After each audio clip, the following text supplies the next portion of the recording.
ये पूरी कहानी एक लाइन में नहीं बल्कि कई सवालों में खुलती है। उस दिन से बहुत पहले जब एक 19 साल के एथलीट का नाम भारत की डोपिंग सस्पेंशन लिस्ट में आया, शायद ध्यान उस आदमी पर जाना चाहिए था जो उसके करियर को दिशा दे रहा था।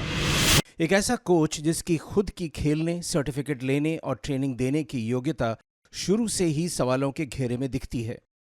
26 नवंबर 2025 को एक अखबार ने रिपोर्ट किया कि साउथ एशियन गेम्स की gold medallist Sanjana dope test में पॉजिटिव पाई गई हैं। कुछ ही दिनों बाद नेशनल एंटी डोपिंग एजेंसी यानी नाडा ने औपचारिक तौर पर उनका सस्पेंशन लिस्ट किया। ये सस्पेंशन आर्टिकल 2.1 और 2.2 के तहत था, यानी शरीर में बैन दवाओं की मौजूदगी और उनका इस्तेमाल।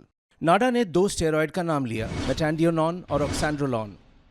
ये दोनों दवाएं तेज मसल बनाने और जल्दी रिकवरी के लिए जानी जाती हैं।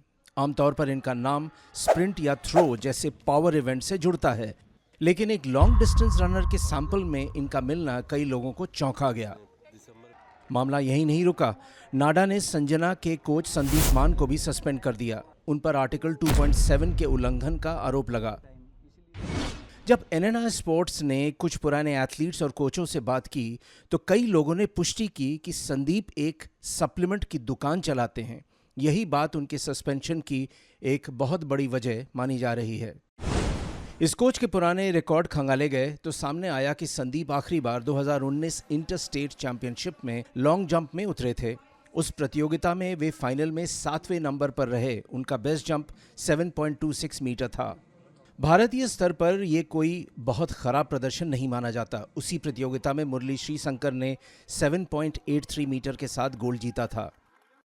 लेकिन असली झटका तब लगा जब उस प्रतियोगिता का वीडियो सामने आया। फुटेज में जिस एथलीट ने जंप लिया वो बिब नंबर 314 पहने था, जो संदीप को अलॉट था, लेकिन वो एथलीट संदीप नहीं था। एनएनआई स्पोर्ट्स ने उस एथलीट की पहचान सार्वजनिक नहीं की क्योंकि उस समय वो जूनियर था और आज भी एक एक्टिव एथलीट है। हरियाणा स्टेट एथलेटिक्स फेडरेशन से मिली एंट्री लिस्ट के मुताबिक 2019 इंटरस्टेट में हरियाणा ने कुल 65 एथलीट भेजे थे, 41 पुरुष और 24 महिलाएं। उसी लिस्ट में संदीप मान का नाम भी था, यूआईडी नंबर AHRM 102387 के साथ। यूआईडी नंबर एएफआई द्वारा हर रजिस्टर्ड एथलीट को दिए जाने वाला यूनिक पहचान नंबर होता है। एनएनआई स्पोर्ट्स ने यूआईडी को वेरीफाई किया और पाया कि ये यूआईडी संदीप मान के नाम पर ही रजिस्टर्ड है। इसी यूआईडी से उनका आधार कार्ड पर भी लिंक था। जब एनएनआई स्पोर्ट्स ने इस पूरे मसले पर संदीप मान से उनका पक्ष जानना चाहा और 29 इंटरस्टेट में उनके बिब पर किसी और के जंप लेने को लेकर सवाल किया तो उनका जवाब था, मुझे कुछ नहीं बात करनी, आप मेरे को परेशान कर रहे हो बार बार, ठीक है ना। हाँ। मेरे को कोई प्रॉब्लम हुई ना, या मैं कुछ भी करता हूँ ऐसा काम जो मैं अपने जीवन से कुछ भी, तो सबसे पहला नाम उसमें आपका आएगा। इसी दौरान एक एथलीट से कोच बने व्यक्ति ने, जो एएफआई प्री लेवल 1 कोर्स में संदीप के साथ था, एनएनआई स्पोर्ट्स को बताया कि उसे याद है संदीप क्लास में आता था और अक्सर परेशानी पैदा करता था। उसके मुताबिक संदीप ऑनलाइन परीक्षा में फेल होने के बाद लगातार शिकायत कर रहा था। एएफआई के जुलाई 2025 के प्री लेवल 1 रिजल्ट्स के अनुसार अगले स्तर पर जाने के लिए ए, बी या सी ग्रेड जरूरी होता है। संदीप को डी ग्रेड मिला।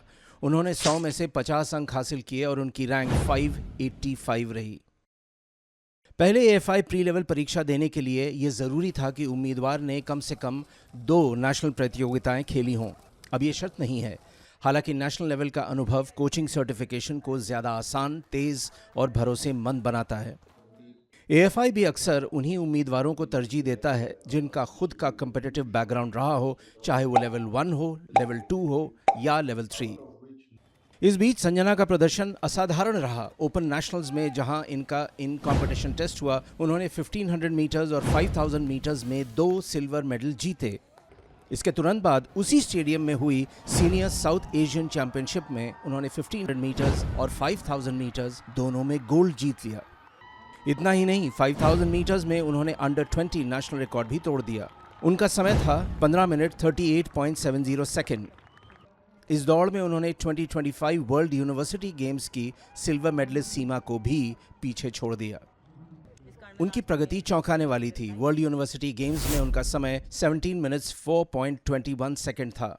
2 महीने बाद ओपन नेशनल्स में ये घटकर 16 मिनट्स 3.23 सेकंड हो गया और इससे भी एक महीने से कम समय में उन्होंने 15 मिनट्स 38.70 सेकंड्स का समय निकाला, यानी 3 महीने से भी कम वक्त में 1 मिनट 25 सेकंड का सुधार। यह मामला सिर्फ बैन दवाओं का नहीं है। खासतौर पर किशोर और युवा महिलाएं एथलीट्स के लिए एनाबॉलिक स्टेरॉयड गंभीर और कई बार स्थायी नुकसान पहुंचा सकते हैं। हार्मोन की गड़बड़ी, फर्टिलिटी की समस्या, आवाज में बदलाव, लिवर डैमेज और लंबे समय तक चलने वाला स्वास्थ्य प्रभाव। लेकिन ये केस सिर्फ सेहत का भी नहीं है, ये सिस्टम का केस है। ये कुछ असहज सवाल खड़े करता है। एक ऐसा कोच जिसके खेलने के रिकॉर्ड और सर्टिफिकेशन पर सवाल हों, उसे टॉप एथलीट्स तक पहुंच कैसे मिलती है? नेशनल इवेंट्स में पहचान बदलने जैसी चूक फेडरेशन की नज़र से कैसे निकल जाती है? और कितने युवा एथलीट अपना भविष्य ऐसे लोगों के हाथों में सौंप देते हैं जो खुद नियमों से बचते रहे हैं? एलीट खेल में शॉर्टकट ज़्यादा देर तक छुपे नहीं रहते, वे बस किसी और रूप में लौट आते हैं, इस बार सस्पेंशन लिस्ट में।